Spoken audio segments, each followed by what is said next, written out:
Good evening and welcome to members of the audience and all of the citizens who are viewing on the Murfreesboro City broadcast system. And we want to say a special thank you to John Padgett for televising this forum for us. I'm Judy Whitehill, and on behalf of our co-presidents, Megan Carter, Bobby Ibarra, and our board of directors and members of the Rutherford County League of Women Voters, we're pleased to sponsor this evening's forum with the staff and governance from the Murfreesboro City School System. Our participants include Director of Schools, Dr. Trey Duke, School Board Chairman, Mr. Butch Campbell, Board Member, Ms. Barbara Long, Board Member, Mrs. Amanda Moore, and Board Member and City Council Liaison, Mr. Bill Shacklet. Invited member, Board Member Mr. David Settles had an unexpected responsibility and can't join us this evening.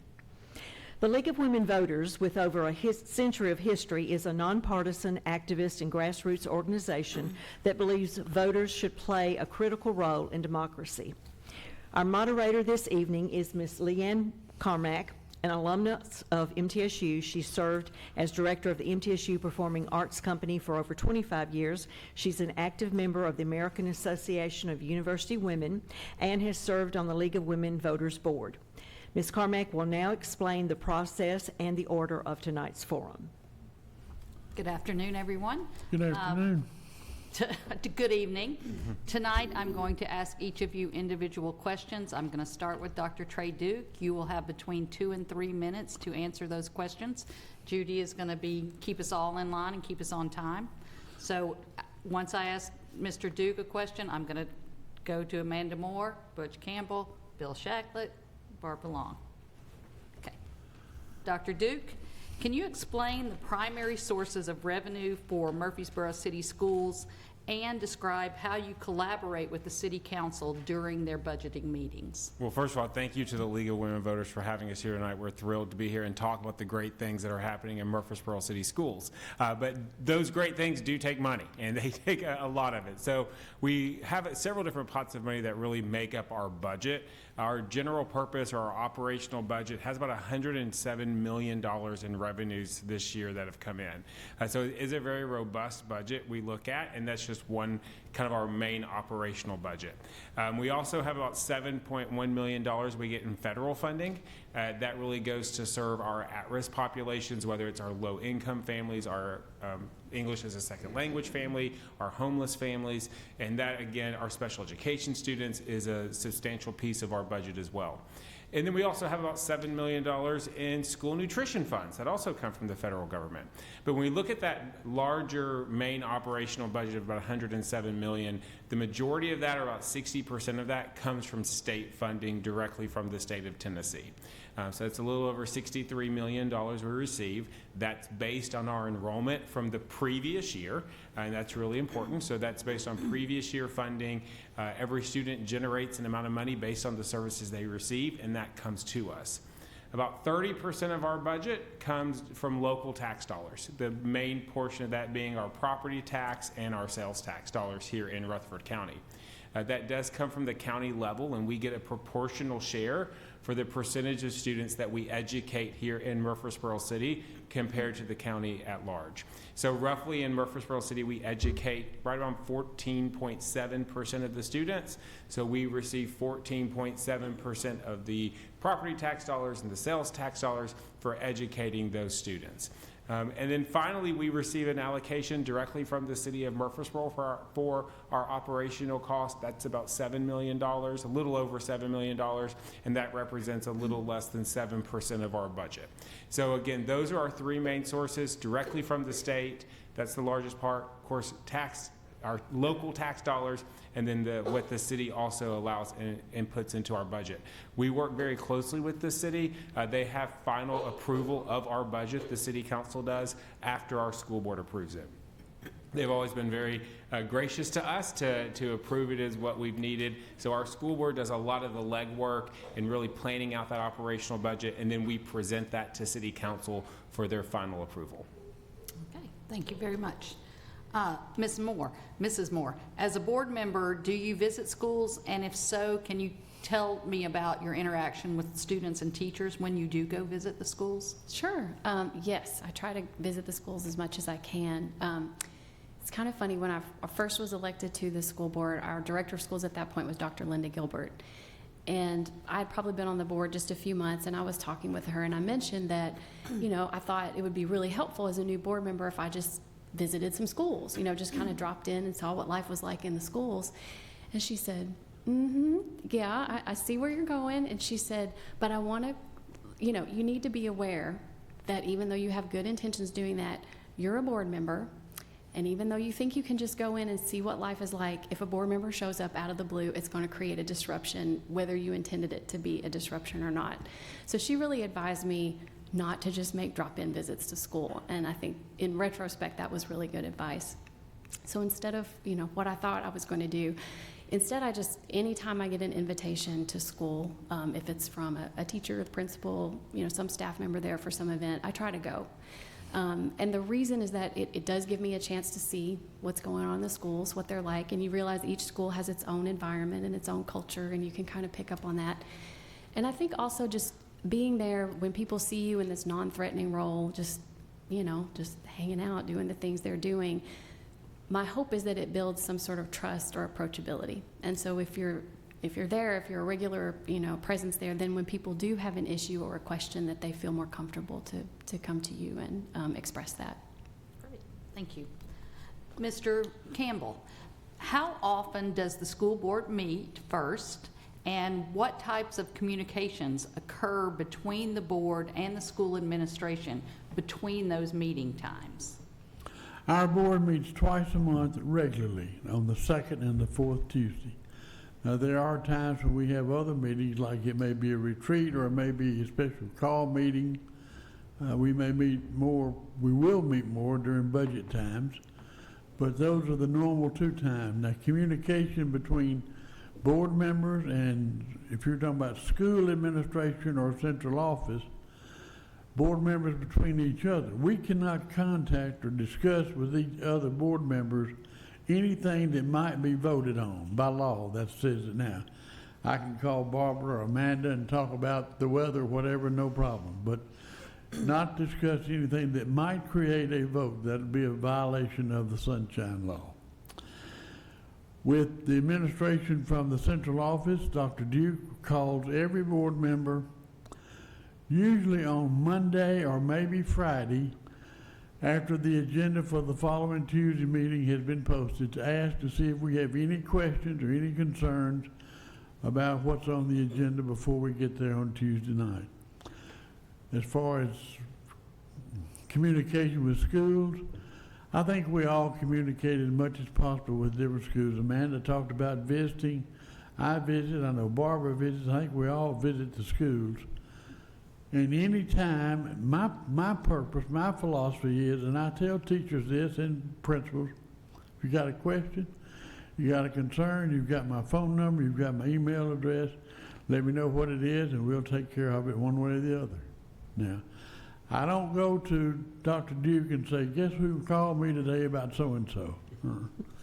I may say I got a call today, but I don't tell who called, because sometimes teachers and faculty members are concerned about that. Not that I've ever seen anybody take it out on anyone, but they're a little concerned about that. But that's our communication process. Thank you. Mr. Shacklett, your position as the City Council liaison to the school board is quite unique. Can you explain the purpose of the role and some of its historical context? I'll try to do that. Several years ago, I think, when I first ran for City Council, I actually asked to serve as the liaison. John Pittard has actually been in that position before. And I think that both boards, serving on the City Council, as you would understand, is a broader perspective on the business of the city, and conducting and kind of understanding how those implications and those decisions affect the citizens of our community. The board, the city school board, basically has the responsibility of administering school business. And I think it's been valuable, at least I think for the council. My role is to help communication both ways, from the city council to the city school board and from the school board to the city council.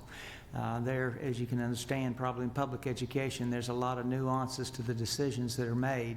And a lot of times, you don't necessarily, the city council may not understand exactly why a decision was raised or what might be the critical points of decision that the school board had to make.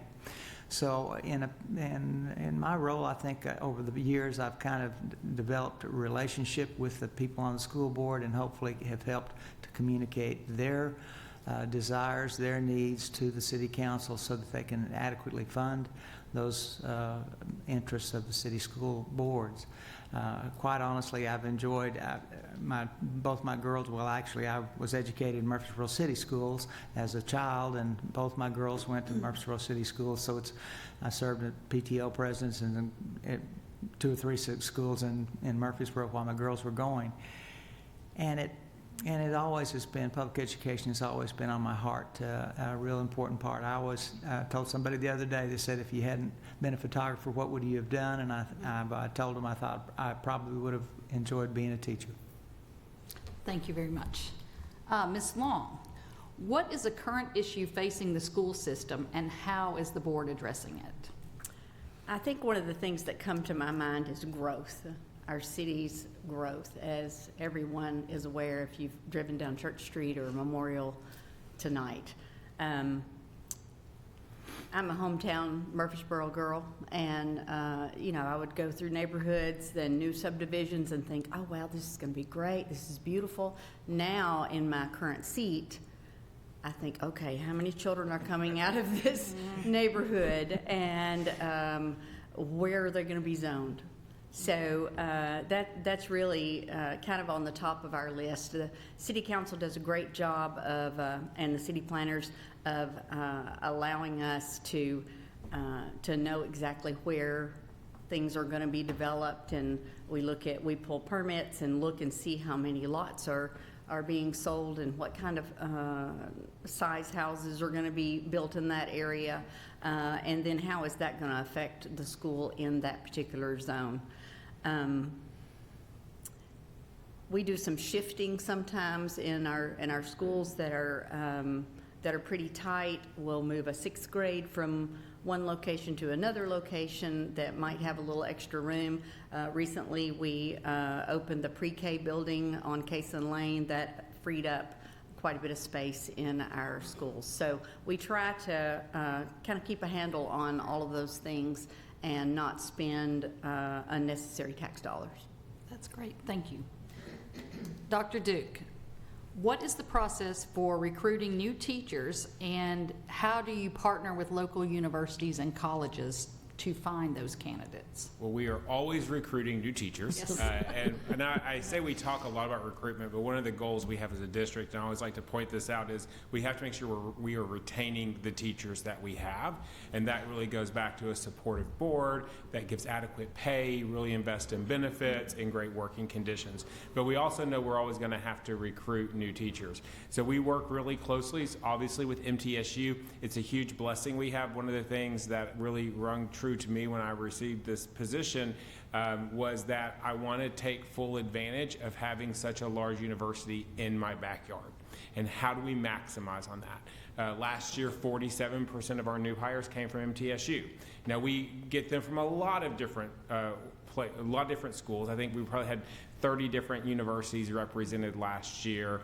Our major ones outside of MTSU are going to be Tennessee Tech, UTK. We have a great partnership with UTK, and UT Chattanooga are where most of them are coming from. But we really think about that partnership with MTSU on a lot of different levels. One of the things I try and do is keep a really strong relationship with the dean, with the associate deans. We meet often, we talk often, because I really see it as a win-win situation. One, if we allow them into our buildings, if we're having those conversations and really talking about what education looks like in the school today, it's going to make their program stronger and they can adapt to that. when they produce great candidates, it helps us. So that's how we try to look at it. I've been really blessed to have a great relationship with the current dean and the former dean, and again, all of the executive team that she has. We also want to get those residency students into our classrooms very early. So the dean knows, and I've talked to Dr. Ridgely about it as well, we want your students. Like, please come. Put them in our schools. Let us put them with our great teachers, because we believe strongly if we can get them in our buildings and they can see the good work, they're going to want to stay. So that's really important, those ongoing partnerships, residency programs, and then also incentivizing things like our ESP program, which is our before and after school program. So one of the things we implemented, I think last year or the year before last, is actually a scholarship program. If you're a college of education graduate, if you're in the College of Education at MTSU, we're not only going to pay you, but we're going to give you some additional money for books and for your tuition. Again, understanding that if the sooner you get into work with our students, the better prepared you're going to be. And we've just been really blessed to have a great relationship with MTSU all the way around. Great, thank you so much. Mrs. Moore, can you highlight one program that addresses the needs of the district's diverse student population? Yes. Murfreesboro City Schools is incredibly diverse. Sort of any kind of way you want to define diversity or any way you want to look at that, we are diverse in that way. And I think most of the time when we hear diversity, we think of racial diversity first. And so just to share some statistics, and Dr. Duke, if these are out of date, you can correct me, but I think we are currently 41% white, 25% black, 21% Hispanic, 9% multiracial, and 4% Asian. So racially very diverse. Economically, we are very diverse. We have families that cover the economic spectrum. I believe at last count, about 51% of our families are what we would consider economically disadvantaged. 8 of our 13 schools are Title I schools, meaning there's a high percentage of economically disadvantaged students there. And also linguistically, we are diverse with our language. I believe at last count, 17% of our students, of our whole student population, are English language learners. And this is the statistic I find the most interesting. We have 48 languages spoken in the homes of our students in Murfreesboro City Schools. So I think sometimes we don't even realize how diverse our city is, but we really see that in our school population. So one program that I'm really proud of that I think does a good job, and I wish we had lots more budget dollars to spend on it, is for our liaisons. So we have some people who work, they're called multilingual family engagement liaisons, and do we currently have 5? 3 Spanish-speaking, 2 Arabic-speaking.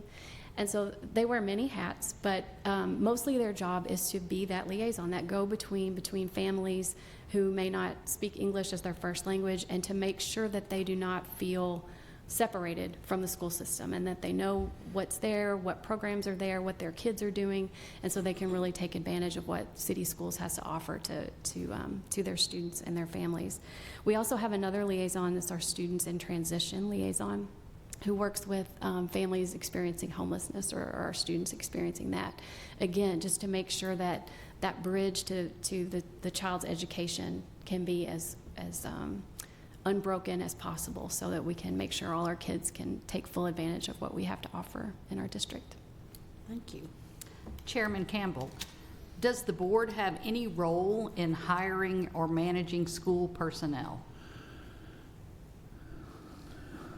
We have one major responsibility as a school board. We have one major hire, and we always obtain the best possible. And I think that's exactly what we did 3 years ago when we got Trey Duke to be our director of schools. That is the only part of the school system that the board is directly responsible to hire and to let go. As far as teachers go and everything else, that's left up to personnel, building principals. Now, we can make recommendations, sure. If I see somebody I think's a good teacher, I can always recommend, but as far as having the opportunity to hire that person, I can't. I have one vote, and that's for the director. Well, thank you so much for clarifying that. Mr. Shacklett, what do you say to taxpayers who question whether maintaining separate city and county school systems is a good investment? Well, that is a continuing question. I think the first time I ran for office, and ever since I've lived in this community, we've had that whole question of consolidation before us. Let me give you a little, for those that don't have a background in public education in Tennessee, let me give you a little bit of the background. Counties are mandated to have a public education system. Cities may choose to do that.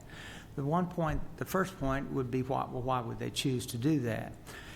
One thing I would say, first of all, is that it is not a unique thing for a city, particularly a city like Murfreesboro, a fast-growing community that is constantly changing and growing in different areas, to specifically say, we would like to run our own system. And the reason that they do that is because it allows them to target, particularly for Murfreesboro, to target resources in those critical areas of early childhood education, preschool through 6th grade.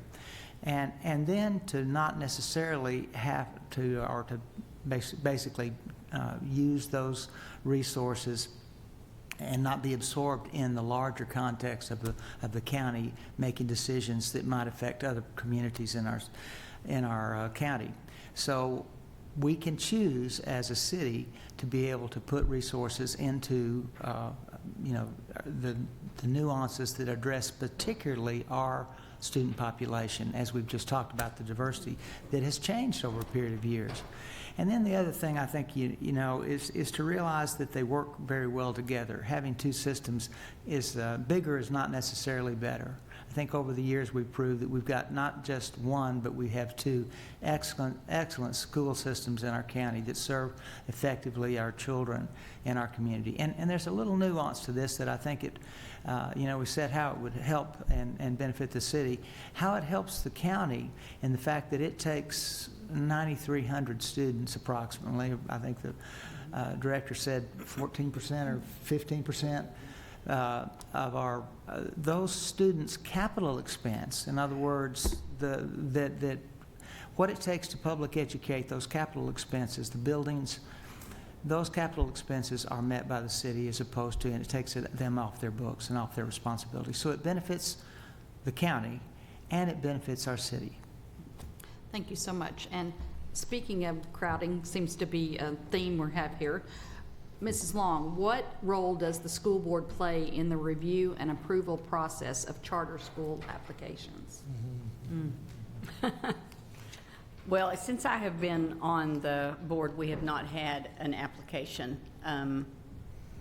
So I've not walked through that process, but once the application is submitted, then we're to put together a review committee and listen to their proposal, see what kind of school they're wanting to raise, so to speak, and then we approve and deny. So the state charter commission can overturn that decision, and then we will have another opportunity to either approve their application or deny. But once the charter school, the charter commission has made a decision, it's kind of a done deal. Okay. We have to pay about $7,000 plus per child that would have been our student that chooses to go to that charter school. We would be responsible for paying that charter school for it. So it's a sticky decision. So we don't take that lightly. And Dr. Duke, fill in the gaps of anything that I Yes, that's what I was going to left say. off. My next question was to Dr. Duke about how does approval of a charter school affect funding in the city? And I think Mrs. Long did a great job kind of laying out there. Our board does get that kind of first right to say, do we want to approve this? We think it'd be good for our community. And then we would actually have a little bit of oversight into it, but it would be pretty minimal. The second piece of that, if we deny it in the state charter, it goes to the state charter commission, as Ms. Long said, where they can approve or deny it. If they approve it, again, it's approved for our community. Either way, the financial implication is on the school system that they applied with. And I think if our citizens have been following what's happened in Rutherford County schools, that's been obviously a big piece that they talked about. I will say that 7,000 is a starting point that every year that charter school, because that's the current per pupil price that the state funds us on, would go in perpetuity to that school. The initial year, though, actually it's a little higher. That very first year, it's based on the average per pupil expenditure for our district. So for us, it's about $12,000. Meaning if a charter school was to come and was to be approved either by the city school board or by the charter commission, we would forward pay that amount based on their anticipated enrollment. And if you remember me saying earlier, where our funding is actually a year in behind, so we would have to forward pay that much. So if we had a charter school come in with an expected enrollment of 500 students, the city school system would have to pay for those 500 students, based on our current price, about $6 million that we would pay that first year, that we would take out of our fund to that charter school, knowing that our funding is a year behind. So that is something obviously that's pretty concerning. If it was a 700 students, we're looking at about $8.4 million. That's a very substantial amount of money that the city schools would be investing that year one.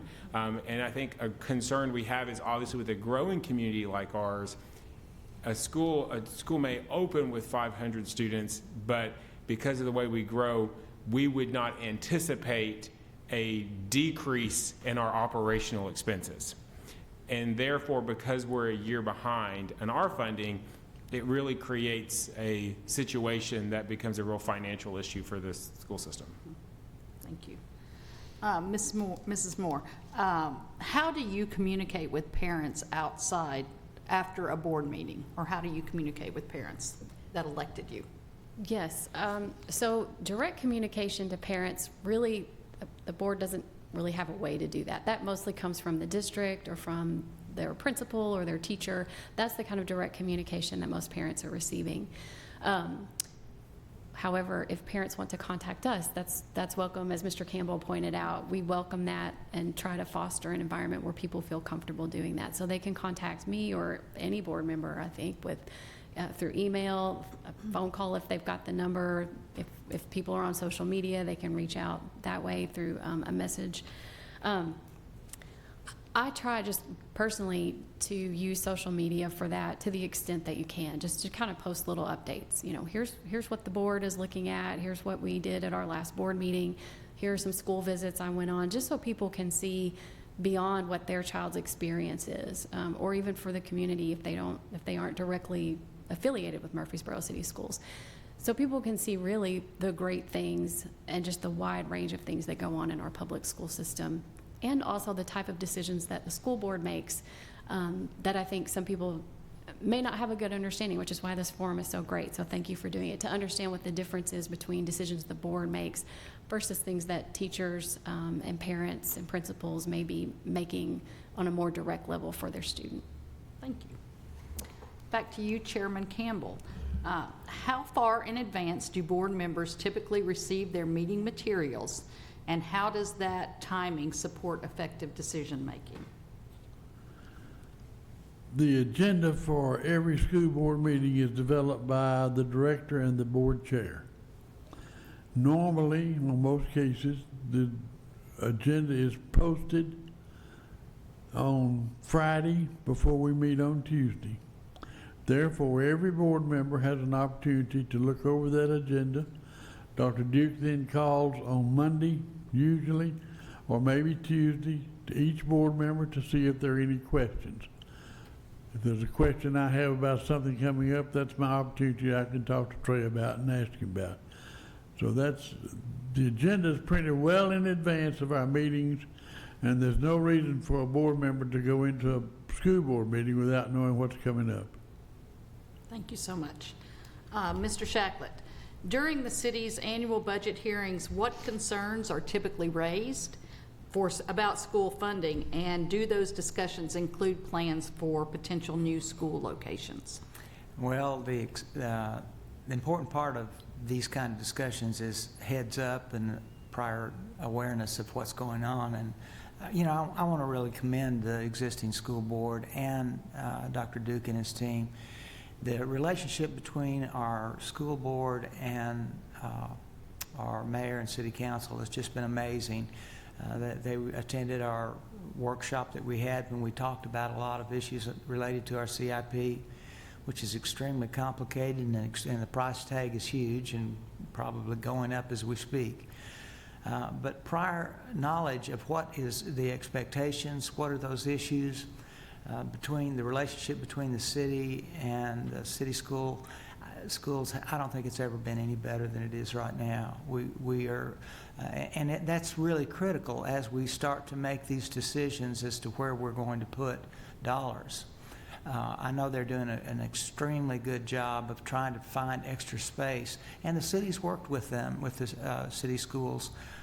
We found a new preschool building that alleviated some space issues at some at Cason Lane and others. And we've provided, it looks like we've got a new maintenance facility on the drawing board to be able to, an opportunity that the city schools have been looking for. These are all high price tag items. But if we work together and we see opportunities when they present themselves and we're able to move to take advantage of these opportunities, we can save dollars. And I think that's what's really happening right now, is the communication between city council and the city schools has been effective in trying to be as efficient as we can, administering the dollars of the citizens, the tax dollars of the citizens, as responsibly as we can, because we know that there's one thing is for sure, prices aren't going down. We were talking just a minute ago about the price tag on the last school that we built in the elementary school that we built was like $34 million, and the anticipated cost in 5 years it's been, in 5 years will probably be $55 million for the next elementary school that we build. So understanding the timing of those things and fitting that into the CIP and into the long-term planning of the city is very important.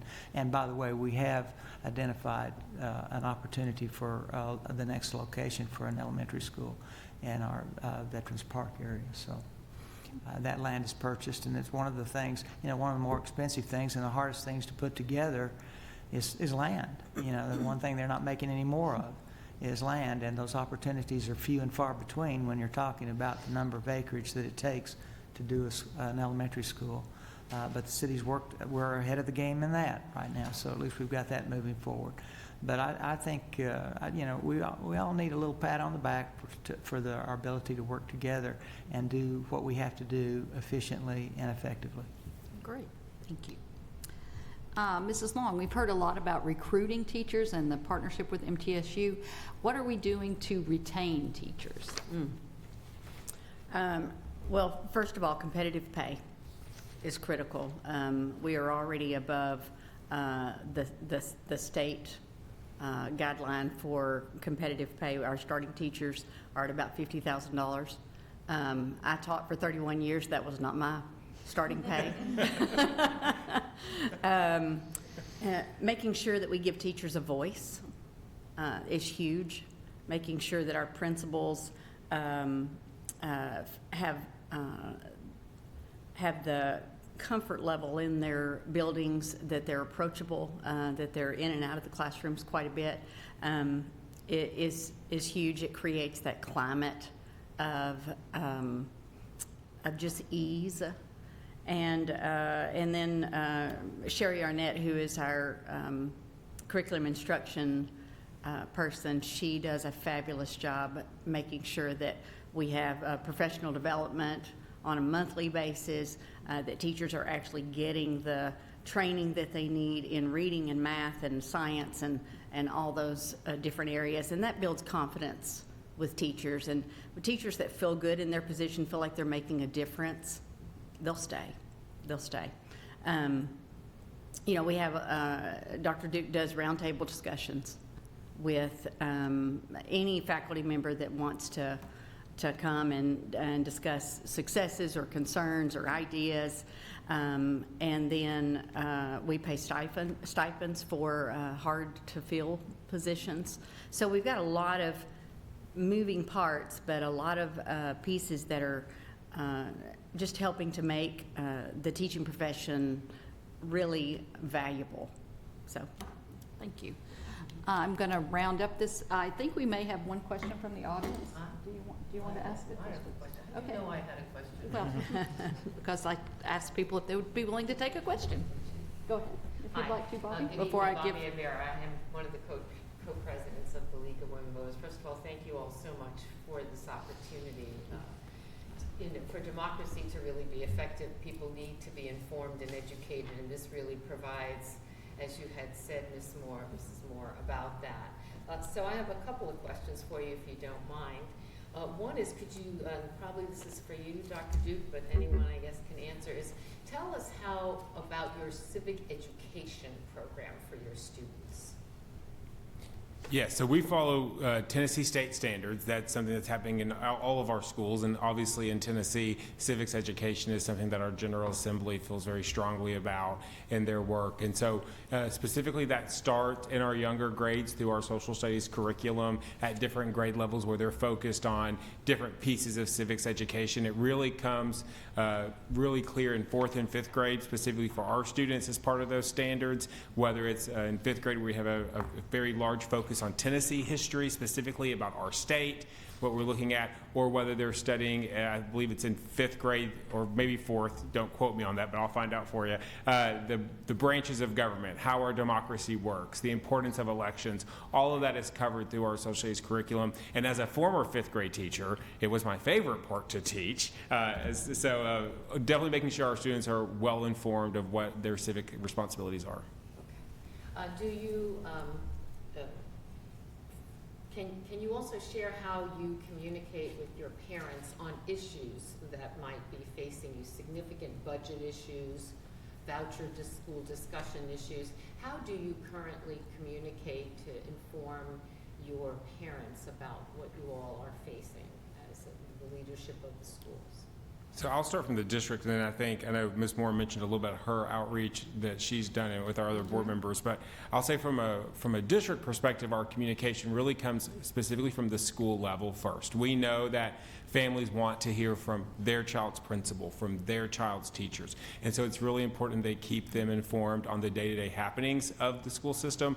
We have a great communications department that helps with that and really making sure our parents are informed. I will say one of the things that this board has challenged me on repeatedly, and I mean challenged in a very good way, of making sure that the expectation is when we bring decisions to our school board that parent input has been received. So whether that's the school calendar, which we will start working on in the next week or so, whether that's our budget, I've learned very quickly it is the expectation of the board, as it should be, that when I present that information that I'm able to say this is what we heard from our parents on these big decisions on what's important to them. And my last question, this is for all of you, but you may want to think about this. We'd be happy to entertain any email feedback or telephone calls, but see us as your eyes and ears out into the community. What can the League of Women Voters do to help further educate and inform the broader community beyond the parents who are obviously intimately engaged? But how do we educate and inform the broader community about the issues that are really affecting the school system, the future people who live and grow? And you know, you said you went to school here. So what can we do? What, besides programs like this, which we strive for, but are there other strategies or ideas you might have that we can take back to our organization as ways to be more proactive and supportive? I'm gonna jump on Communication. that real quickly as my last question too, because along with that, how do citizens who support public education get involved? Communication, I think, is a major thing. I don't know of any board member that has not proceeded to give parents or PTAs or anybody a cell phone number, an email address. Many times I beg parents to call or to contact. I'm sorry to say I don't get a whole lot of contacts, but I wish I did. We put out information, just like Dr. Duke said, about parents' roundtable discussions. We want to hear from the parents and the public. We really do.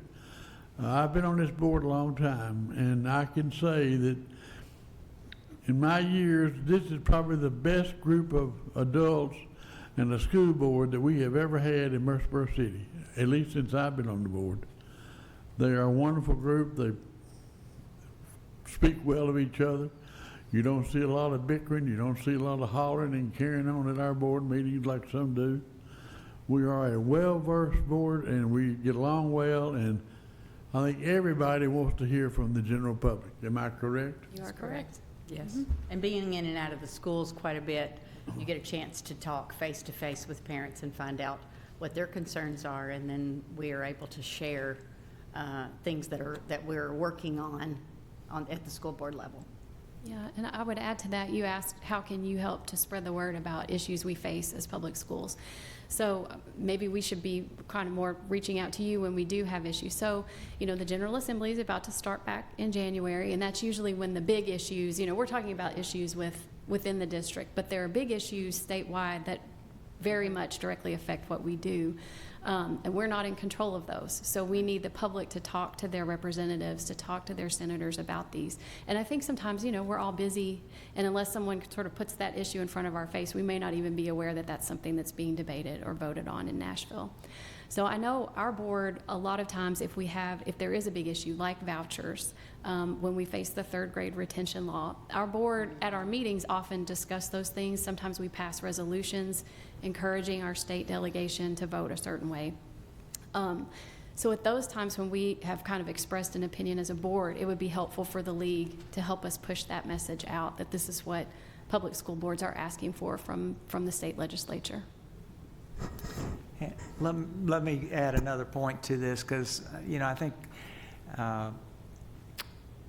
so much of what the public doesn't understand is, they get a word or something as this is what's happening in public education, and yet they've never been in a public school for years maybe. All their children are grown. There are opportunities for you to connect with the school if you're a grandparent, if you're a parent, if you're a citizen that says, I'd like to go into the school. I do reading in schools today. It's one of my favorite days of the year in multiple schools, because I get a chance to see what is happening in the public education when I was a child is still happening. There are children that are excited about learning. There are teachers that are excited about teaching. There are administrators who are excited about administrating schools.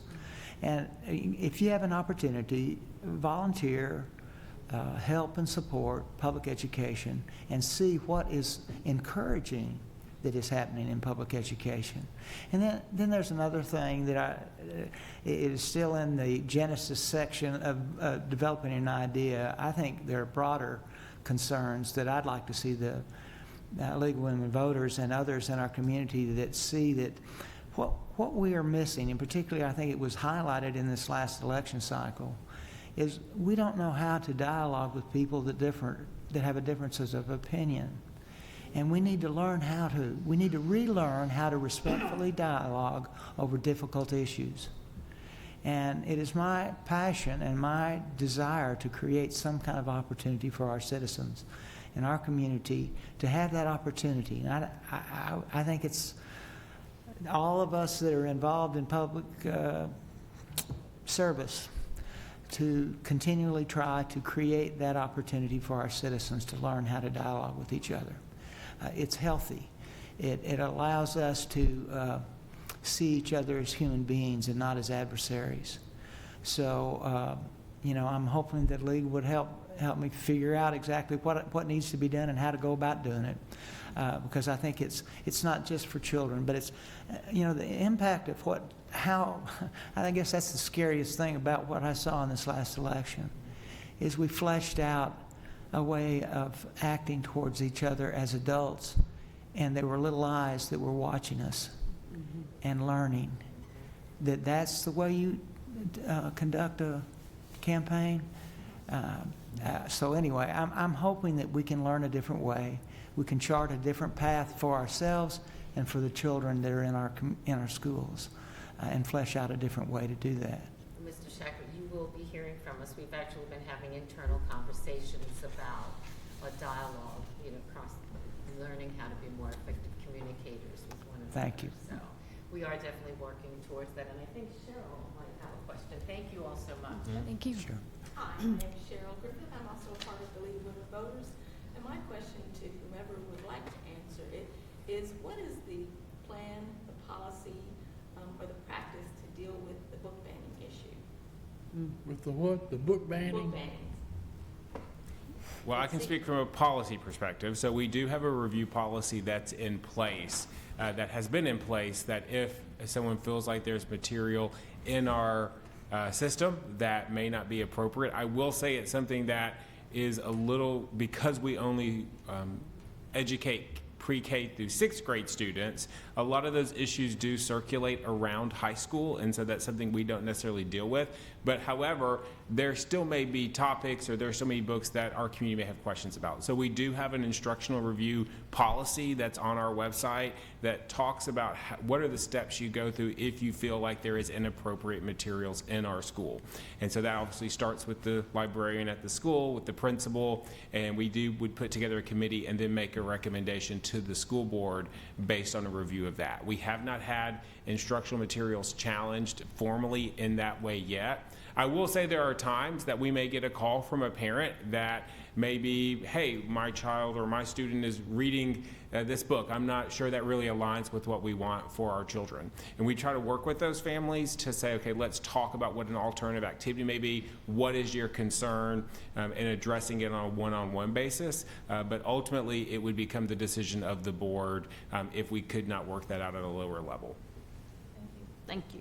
And then if I can say, you know, we hear the term book banning, and book banning means taking it out of circulation totally. As a board, we don't really have the authority to ban a book, but we can tag a book and say, you know, this is just not fitting for our K through 6 group of children. So as a community, we can pull the book. They can order it from Amazon. They can get it, you know, from somewhere else, but they won't be found in our libraries. So just wanted to clarify that. Okay. Any other comments on that before we close it out?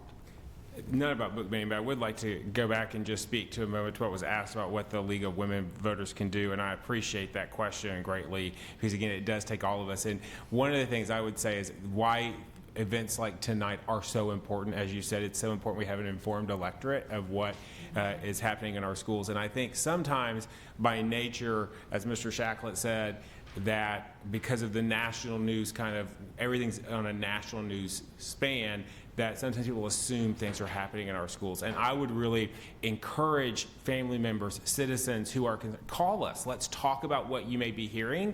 I try and remind people all the time that the teachers that are educating your students are the same ones you're seeing in Walmart, the same ones who are at the ball field with your children, the same ones who are sitting in your places of worship, the same ones who are, you know, doing the same trips you're doing. Our schools are a microcosm of our community. And so we want to make sure that those community values are shown. And so if there's ever concerns like that, don't hesitate to reach out to us, because just because it may be on the news happening in some other part of the country doesn't mean it's happening in our schools. Thank you so much. Thank you all for joining us this evening for this important discussion about Murfreesboro City Schools. On behalf of the League of Women Voters of Murfreesboro and Rutherford County, I want to extend our gratitude to our panelists, Dr. Trey Duke, Chairman Butch Campbell, School Board members Amanda Moore and Barbara Long, and Councilman Bill Shacklet, for sharing your insights and answering our questions tonight. We would also like to thank the City of Murfreesboro for their support in hosting this event, including the use of their facilities and their television resources. The League of Women Voters is dedicated to empowering voters and fostering an informed and engaged community. And tonight's forum is a great example of how we can come together to learn and collaborate on the issues that matter the most. Together, we can make an impact on the future of public education. Thank you again for your time and participation. We hope to see you at future League events, and please remember to complete your census. Thank you.